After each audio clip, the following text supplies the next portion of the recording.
I woke up to an eerie stillness in the room. The kind of silence that feels heavier than it should. I instinctively reached out to her side of the bed, expecting the warmth of her presence, or at least the familiar rise and fall of her breathing.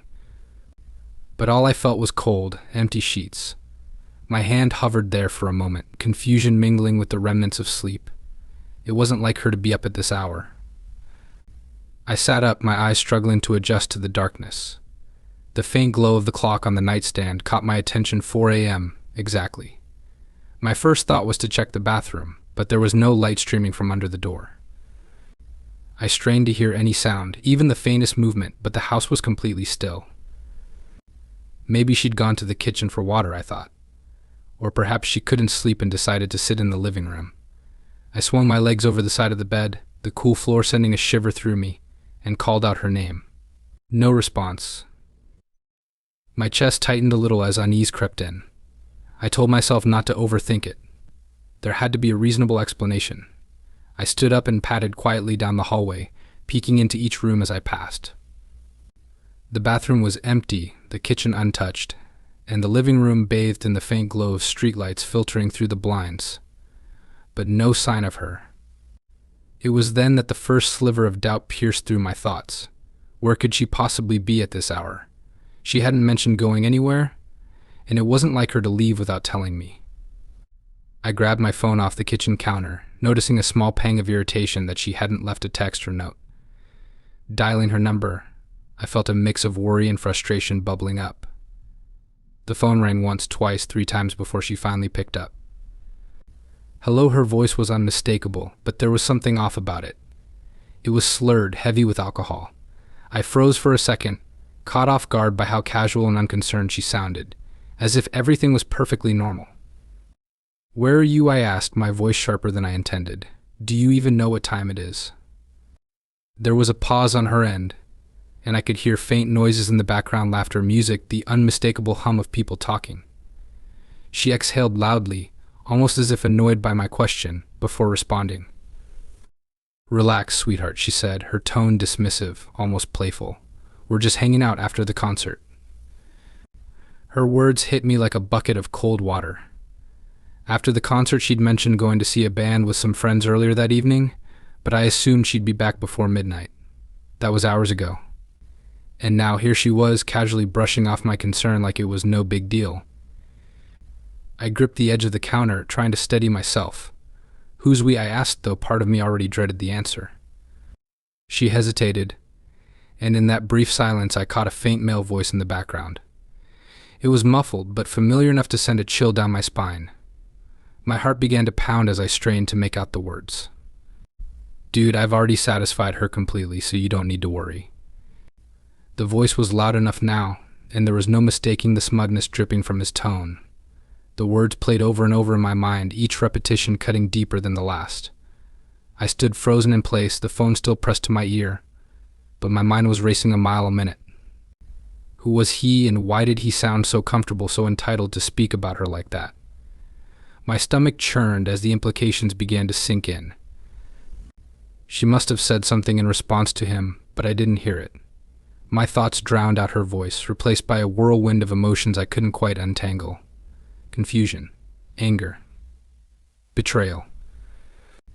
I wanted to yell, to demand answers, but all I could manage was a stunned silence. She was still talking, her tone now slightly defensive, but I barely registered the words. All I could hear was him, that voice, that awful, taunting voice echoing in my mind. My grip tightened around the phone, my knuckles turning white. I couldn't believe this was happening. The woman I had trusted, loved, and built a life with was somewhere else in the company of another man, while I was here, blindsided and humiliated. I ended the call without another word. I couldn't listen to her excuses, her half-truths, or whatever justification she'd come up with to make this seem less devastating than it was. Standing alone in the kitchen, the weight of the situation pressed down on me. The house felt colder, emptier, as if her absence had somehow seeped into the walls. I looked around at the familiar surroundings, the photos on the wall, the small details of our shared life, and felt an overwhelming sense of disconnection. This was supposed to be our home, our safe space, and yet it now felt like a stranger's house, It was as if everything I thought I knew about our relationship had been a lie. I made my way back to the bedroom, every step heavier than the last. Sitting on the edge of the bed, I stared at the empty space where she should have been. My mind was a tangled mess of memories, questions, and fears. How long had this been going on? Was it just a fling or something more? And most importantly, how could she do this to me? I couldn't shake the image of them together, laughing at my expense. The thought made my blood boil, but beneath the anger was a deep, aching sadness. This wasn't just about betrayal, it was about the destruction of something I had believed in wholeheartedly. As the minutes ticked by, the initial shock began to wear off, replaced by a grim clarity. This wasn't going to fix itself. Whatever happened next, I knew I couldn't ignore it or pretend everything was fine. This was a turning point, whether I wanted it to be or not. And so I sat there in the dark, waiting for her to come home, knowing that nothing would ever be the same again. That voice was unmistakable. It reached through the phone like a dagger, sharp and deliberate, cutting through every shred of composure I had left. I didn't need to see his face to know who it was. The familiarity of his tone, the smugness laced in every word, hit me like a sledgehammer. My mind reeled, trying to place the voice more concretely. It wasn't just a stranger, it couldn't be. The sound of his laughter, loud and confident, felt like a ghost from my own life. And then the words. Those vile, taunting words, "Dude, I've already satisfied her completely, so you don't need to worry." The room around me seemed to tilt. I stood there frozen, my phone still pressed to my ear, though I barely registered the sound of her voice responding to him in the background. I was trapped in a loop, replaying those words over and over in my mind. Each repetition brought a new wave of pain, anger, and humiliation. The sheer audacity of it, so casual, so cruel, was enough to make my blood boil. The betrayal wasn't just real anymore. It wasn't an unspoken suspicion or a nagging feeling in the pit of my stomach. It had a voice now, a tangible presence that I couldn't deny. Every muscle in my body tensed as my thoughts raced, trying to process what I had just heard. Who was he to talk about her that way, to speak about my wife with such entitlement? As if she belonged to him. The tone in his voice wasn't just smug, it was possessive, mocking even. It wasn't the kind of thing you say about a brief encounter or a fleeting moment. No, there was history there, familiarity, and it made my stomach churn. I felt an overwhelming urge to throw the phone across the room, to lash out at something, anything to release the pressure building inside me. But I couldn't move. My hand remained clenched around the device, my mind trapped in a whirlwind of questions I wasn't ready to face. How long had this been going on? Was it a one-time thing, or had it been happening under my nose for weeks, months, or even years? The thought was unbearable. I thought back to every late night she'd come home a little too tired, every unexplained outing, every moment of distance that I'd brushed off as stress or routine.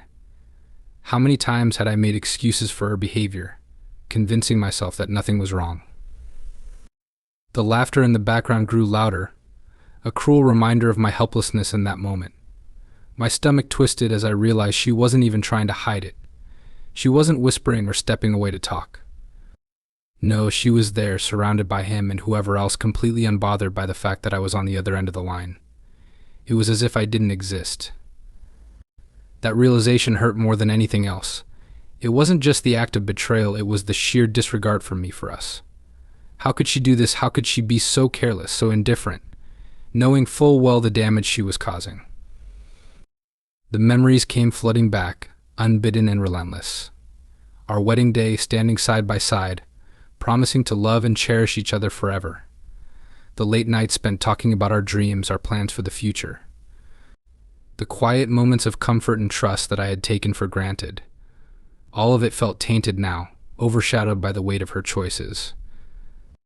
I clenched my jaw, the anger rising in me like a tidal wave. But beneath the rage was something deeper, something harder to face, a gnawing sense of inadequacy. What did he have that I didn't? Was I not enough for her? Had I failed in some way, pushed her into his arms without even realizing it? That thought was a bitter pill to swallow. I prided myself on being a good husband, on doing everything I could to make her happy. But now, standing there in the cold light of betrayal, I couldn't help but question everything. Had I missed the signs? Had I ignored her needs or dismissed her unhappiness? Even as the self-doubt crept in, I knew deep down that this wasn't my fault. She had made her choice. She had crossed a line that could never be undone. But that didn't make it any easier to accept. The voice in the background faded for a moment, replaced by muffled sounds of movement and chatter. I strained to hear, desperate for some clue, some piece of the puzzle that would make sense of it all. But there was nothing, just fragments of conversation, laughter, and the occasional clink of glasses. I wanted to confront her, to demand answers, but the words caught in my throat. What was the point?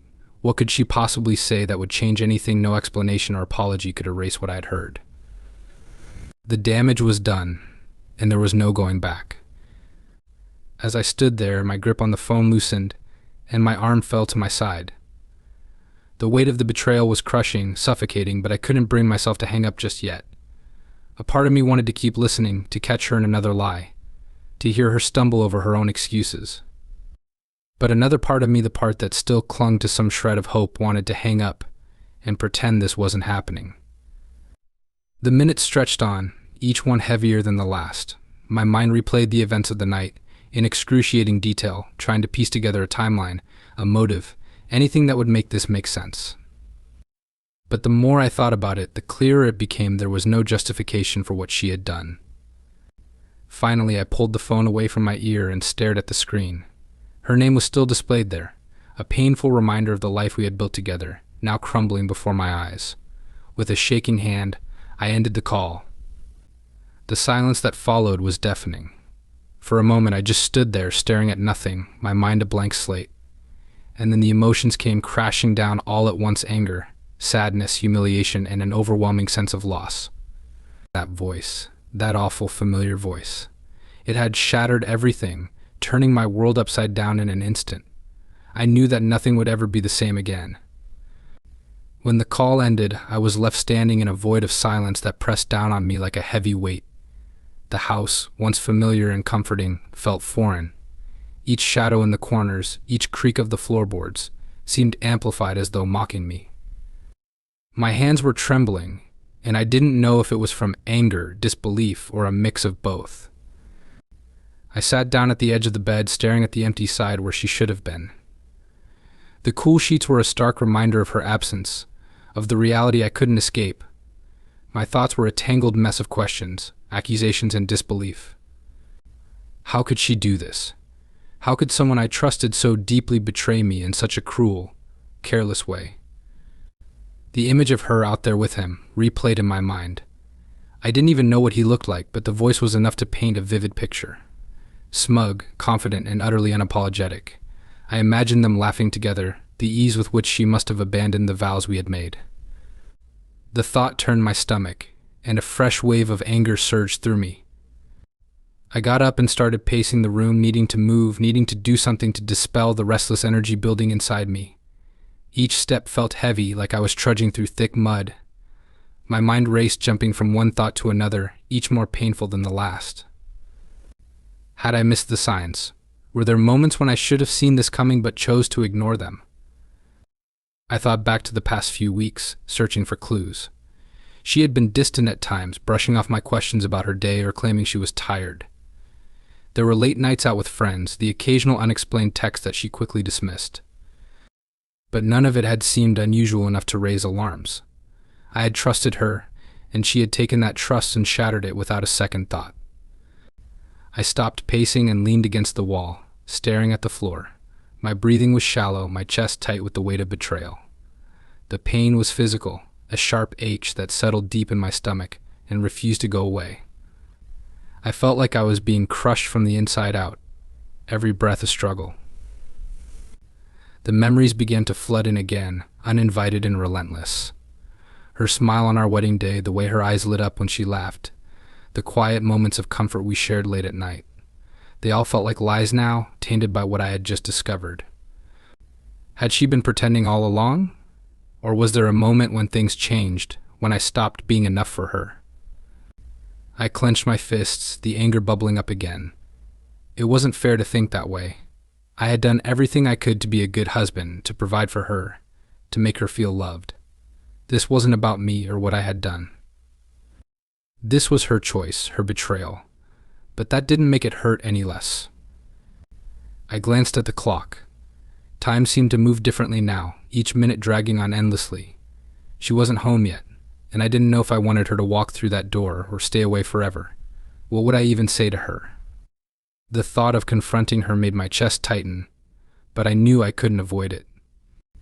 The rage was still there, burning hot and unchecked, but underneath it was a deep, aching sadness. I had given her everything, trusted her completely, and she had thrown it all away. The man she was with, whoever he was, didn't matter as much as the fact that she had chosen him over me. She had prioritized him, his company, his satisfaction, over the life we had built together. I sat back down on the bed, burying my face in my hands. The stillness of the house pressed down on me, amplifying my thoughts until they were almost unbearable. I felt like I was unraveling, each thread of my life being pulled apart until there was nothing left. What would happen next? Could I even face her after this? The thought of seeing her, of hearing whatever excuses or lies she might try to spin, made my stomach turn. But part of me needed answers, needed to know why she had done this, and if there was any way to salvage what was left of us. As I sat there, the silence was broken by the faint sound of a car pulling into the driveway. My heart raced, my mind scrambling to prepare for what was about to come. The car door slammed, followed by the sound of footsteps on the porch. I clenched my fists, steeling myself for the confrontation I knew was inevitable. The door opened, and I heard her come inside. Her footsteps were uneven, her movements clumsy, a clear sign that she had been drinking. The anger flared up again, hot and immediate, but I forced myself to stay seated. I didn't want to meet her in the hallway or confront her in a moment of blind rage. She called out my name, her voice slurred but cheerful, as if nothing had happened. The sound of it made my blood boil. How could she act so casually, so indifferent? After everything, I stayed silent, waiting for her to come to the bedroom. When she finally appeared in the doorway, her face lit up in surprise. "Oh, you're still awake," she said, her tone light and casual, like she hadn't just destroyed everything we had. I stared at her, my expression hard and unyielding. She seemed to falter under my gaze, her smile slipping slightly as she took in my posture, the tension in the room. "What's wrong?" she asked, feigning an innocence. The words were right there on the tip of my tongue. I wanted to unleash all the anger, the hurt, the betrayal, but something held me back. Maybe it was the alcohol on her breath, the way her eyes struggled to focus on me. Or maybe it was the part of me that still clung to the hope that this was all some horrible misunderstanding. But deep down, I knew better. The truth was there, staring me in the face, and no amount of denial or excuses could change that. This was the moment where everything would come to light, where I would have to decide what came next. Her attempt at casualness only fueled the storm brewing inside me.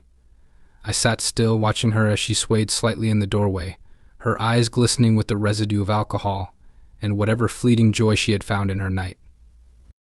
My mind was a battlefield, torn between the urge to confront her with all the fury raging within me and the hollow ache of betrayal that left me feeling drained and empty. She stumbled into the room, dropping her bag carelessly onto the floor, and made her way toward the bathroom. Her actions were deliberate but clumsy, each step further solidifying the reality that she had no remorse for where she had been or what she had done. My gaze followed her, cold and unwavering, as she disappeared behind the bathroom door. I heard the sound of water running, the clinking of bottles as she fumbled with her makeup remover or some other routine she thought would normalize her return. It was infuriating. The mundanity of her actions, the complete disregard for the turmoil she had left in her wake, pushed me closer to the edge. When she emerged, her face bare and her hair tied back, she finally noticed the stillness in the room, the tension thick enough to cut through. She paused, looking at me with a puzzled expression, as though she couldn't fathom why I might be sitting there, my emotions written plainly across my face. "What's going on?" she asked, her voice laced with faux concern. I didn't respond immediately, letting the silence stretch between us. Her unease grew, the casual demeanor beginning to crack under the weight of my unrelenting stare. It wasn't often that I let my emotions boil over like this, but tonight was different. Tonight there was no hiding the fury, the pain, the betrayal. "You've got nothing to say?" I finally asked, my voice low but steady. The question hung in the air, heavy with implication. Her eyes darted away, a flicker of guilt flashing across her face before she masked it with a dismissive shrug. "I don't know what you mean," she said, her tone defensive. "I was just out with some friends. We went to a concert. I told you about it." The audacity of her words left me momentarily speechless. She was trying to downplay it, to act as though this was just another night out, another harmless outing that I should accept without question. The gall of it was astounding. "Don't," I said sharply, cutting through her excuses. "Don't sit there and lie to me. I heard everything." Her face froze, the blood draining from her cheeks as the weight of my words sank in. She opened her mouth to respond, but no sound came out. For the first time, she looked genuinely caught off guard, her composure faltering. "I called you," I continued, my voice rising slightly, "at 4 a.m. when I woke up to find you weren't here." I heard him, his voice, his laughter, his disgusting words. "Do you even realize what you've done, or were you too drunk to care?" Her mouth worked silently for a moment, as though searching for the right words, but nothing came. The room was thick with tension, the air electric with the confrontation she could no longer avoid. Finally, she found her voice, though it was weak and unsteady. "I don't know what you think you heard, but it's not what you're imagining." The denial was like gasoline on the fire burning inside me. I stood abruptly, my movements sharp and deliberate, and took a step closer to her. She flinched slightly, her eyes wide with a mix of fear and defiance. "Don't insult me by pretending this is in my head," I said, my voice trembling with restrained anger. "I trusted you. I gave you everything. And you threw it all away for what? A night of fun, a meaningless fling." Tears welled up in her eyes, but they didn't move me. Not this time. I had seen those tears before, had been swayed by them, comforted her when she cried. But now they felt like a performance, an attempt to manipulate the situation and shift the blame. "I didn't mean for it to happen," she said, her voice breaking. "It wasn't supposed to be like this." Her words were a slap in the face, a hollow excuse that did nothing to ease the pain. What wasn't supposed to happen, I demanded. The betrayal, the lies, or the fact that I found out? She crumbled then, sinking onto the edge of the bed with her face in her hands. Her sobs filled the room, raw and uncontrolled, but they didn't soften me. If anything, they only served to deepen my resolve. "I don't want to hear your excuses," I said firmly. "I want the truth. How long has this been going on? How many times have you lied to me, looked me in the eye, and pretended everything was fine?" She shook her head, her words muffled by her hands. "It was just once," she whispered. "I swear. It was a mistake, a stupid, drunken mistake." I didn't believe her. How could I? The man's voice on the phone, the way he spoke about her, wasn't the tone of someone sharing a fleeting moment. It was deeper than that, more intimate. "Do you think I'm an idiot?" I asked, my voice cold. "Do you think I don't know the difference between a mistake and a choice? You didn't just slip up, you made a decision, over and over again, to betray me. So don't sit there and try to make this sound like it wasn't deliberate." Her sobs grew louder, but I turned away, unable to look at her anymore. The sight of her, so broken and pathetic, only reminded me of what I had lost. The woman I thought I knew, the person I had built my life with, was gone. In her place was someone I didn't recognize, someone who had chosen selfishness and deceit over love and loyalty. I walked to the window, staring out into the darkness as my mind raced. What was I supposed to do now? How could I move forward from this? The life we had built together, the dreams we had shared, all felt like a cruel joke now. "I'm sorry," she said softly, her voice barely above a whisper. "I didn't mean to hurt you." I closed my eyes, the words cutting through me like a blade. "It's too late for that," I said quietly. "You already have." The weight of the night pressed down on me, suffocating and unrelenting. I knew that nothing she could say would change what had happened. The trust was gone, shattered beyond repair, and there was no going back. This was the end of something, though I didn't yet know what that meant for me, for us, or for the future. The hours that followed were a blur. a haze of conflicting emotions and restless thoughts. The house felt heavier now, its walls enclosing around me, thick with tension and unresolved anguish.